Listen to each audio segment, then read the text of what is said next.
honk, honk, vroom, crash. What drives you? What gets you up every morning or not? When I ask myself that question, what simply comes is if I know I'm going to have some meaningful contact with someone or responsibility/accountability. So if I look at my book and I say, oh, I'm not really going to see anybody much today, I get out of bed. Or if I'm not responsible for anything and I've got money in the bank, the bills are paid, I'm not accountable, why get out of bed? For each person, it's different. One person said to me, well, it's avoiding discomfort at all costs, no matter what form. Another person might say, it's being special today, or enjoying my life, or having impact, or getting a lot done, or learning and knowing everything.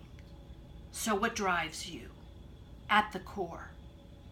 Now notice that what I said was what drives you. It's like these new automatic cars. Yours is programmed to move you toward your designated destination using these unconscious beliefs and values. Now notice I say unconscious. It's like driving a car on automatic pilot and you don't know.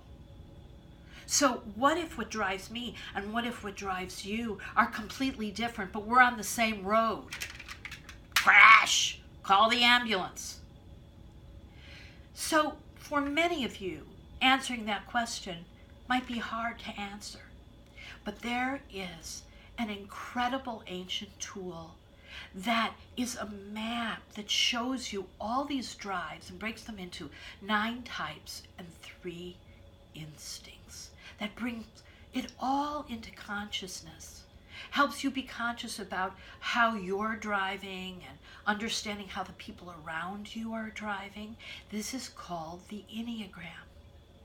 Now, if you don't know about the enneagram, or you do know about it, but you want to learn more, I suggest that you drive directly to my website, ruthieenergy.com, and there you're going to find videos and all kinds of information and a link to a free test and some inner monologues. It is the gift that keeps on giving. So put it on your destination map today.